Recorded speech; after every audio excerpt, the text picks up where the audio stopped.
100%. To become world champion, I need to be ranked. That's what this fight is all about. Beating Chavez in a great fashion. We'll see where the WBA and WBC rank me, and then hopefully I'll be able to go for a world title.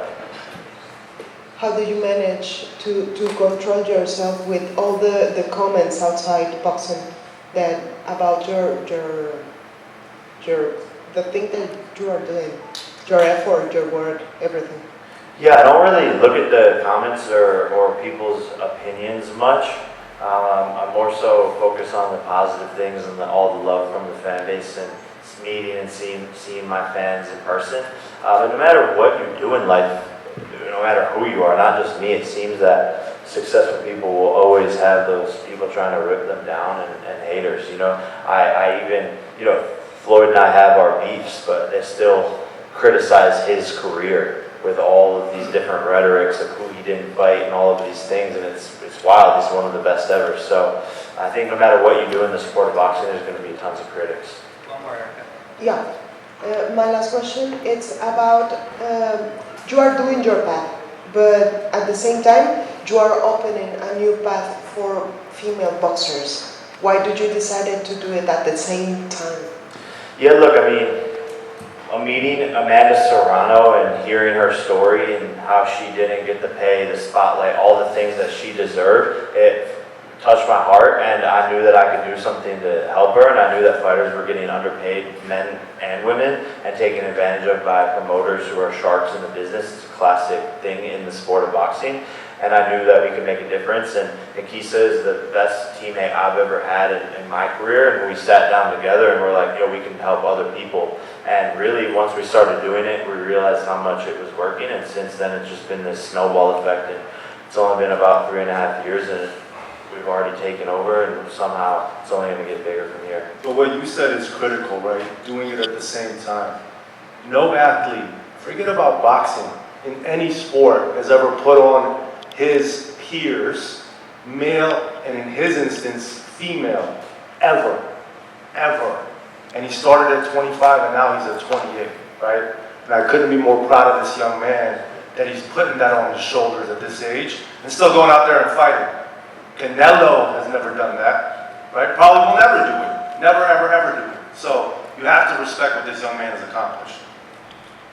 Jake, when we saw you working out, it looks like you're closer than you've ever been in regards to your entire transformation toward becoming a champion, fitness-wise. And I'm sure you feel that way with your boxing skill as well. Are you getting to that point to where you truly feel like you are that close to becoming a champion? Yeah, 100%. Everything is clicking more and more, and statistically, this was my best camp, best shape I've ever been in, lowest heart rates and sparring and runs and all of these things. And I'm just continuing to get better with each camp, and it's been 5.5 years. And so every month that I'm in this sport, I get exponentially better. And look, I know that you've kind of rushed yourself at points, but a lot of people in boxing say, hey, it's so smart to take your time. And as you look to the next champion, it seems like Badu Jack would be a far smarter move for you than Zurdo Ramirez. Do you feel like that will be the next champion or the champion? I don't know if Zurdo deserves Jake Paul. Seriously, he just came out there and just walked around with his belts. Didn't even put a show on for the fans, right? Like, Jake wants to fight people who are going to race to his level and show the fan base what it means to be a boxer and get people excited. I'll let Jake answer it, but I was so disappointed in what I saw in Zurdo right there. This is your chance to show everybody why you should fight Jake Paul next. But instead we're showing belts to these kids? Yeah, either one of them can get it, really. And do you still hold out hope for a Canelo fight? Yeah, I think it has to happen at some point, and especially, get through this fight, get ranked, go for the world championship, have the cruiserweight belt, and then me and Canelo can fight for the cruiserweight world championship. One last question. I know this is out of both of your guys' control, but there's been some things outside of sports where ICE has, tried to... We want to talk about the fights, Lance. That's all we're focused on. I appreciate you. Kevin Garcia, aka the Puerto Rican KKG. Just, kind of picking up on where the Canelo talk left off. They recently had an interview, Canelo and Crawford, and, Canelo was asked about you, Jake, and he said jokingly that your life was spared, but a little bit more seriously that you know, a brutal beatdown is what you missed by not having that fight. What's your response to that? My response is he's 5'8". Like, I'll see that guy anywhere and end his life, for real. Like, he doesn't want the smoke. I'll beat him in boxing, but at the end of the day, if it was just man on man in the street, I would literally rip his heart out. Yeah, and you know, in regards to that fight and just the whole promotion behind it, I saw your tweet or your comment about, you know, fighters coming out before promoters and just, you know, what that press conference looked like. I gotta ask you, do you think Turki has a vendetta against you or try to sabotage the fight between you and Canelo? I don't know. I'm not sure. I mean, I don't think he should have a vendetta. I don't know why he would or anything like that. But I definitely do think they threatened, and I know that they threatened to pull his, you know, multi-$100-million contract if he were to fight me. And just one last topic, or one last question on that topic. What do you think about, you know, the way that it's been promoted? It seemed like they were very friendly. They were going to dinner, then there was a push. Just what are your thoughts on the whole thing? I think it's corny, to be honest. You know, I tweeted, imagine if Ronaldo and Messi had dinner together before the World Cup. That's just not how real competitors. You think Michael Jordan was doing that type of shit?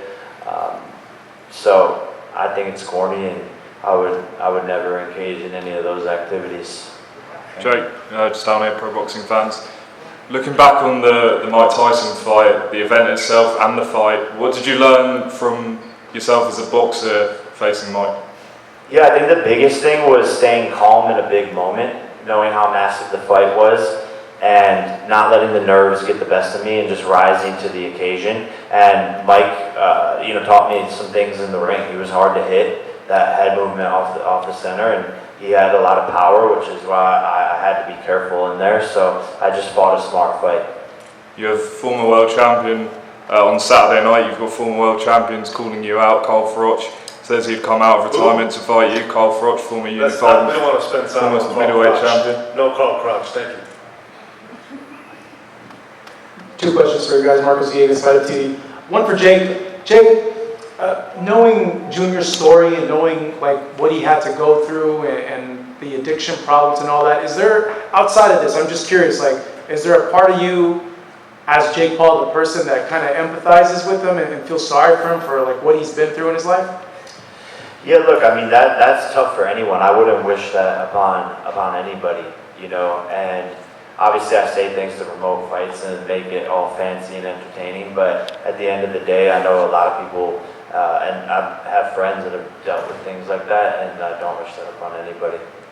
This question's for both you guys, Jake and Nikisa. Just in general, just now having spent these 5 years in boxing, seeing how the boxing business is, seeing what you guys have contributed to boxing, what are your guys' like honest thoughts of what Turki has done when he's come into the sport?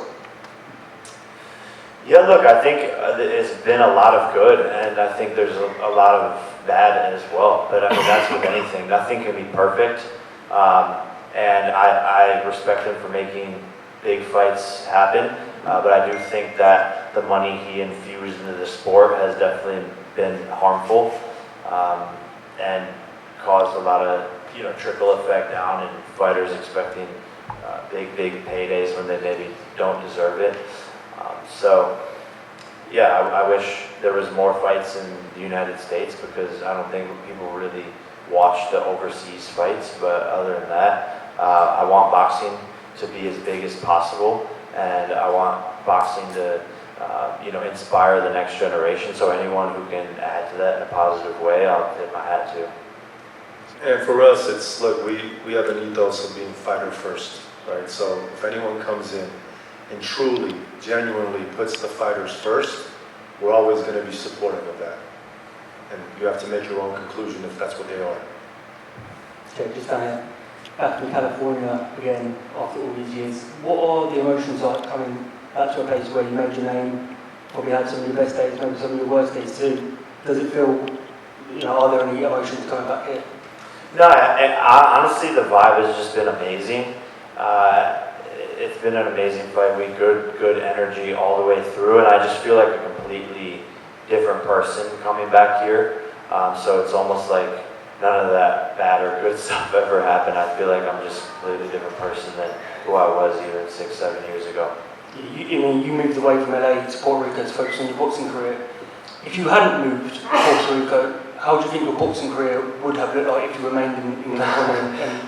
God, it's good. Yeah, California, there's too many distractions, too much going on. Puerto Rico has given me that peace of mind and a place where I can focus and just train all the time. And finally, you've obviously signed a lot of great British talent on the female roster. Could that potentially point to an MVP event in the UK, and could you potentially fight in the UK one day? Yeah, for sure. We would love to. You know, we're going to do it all, and I'd love to come back to the UK.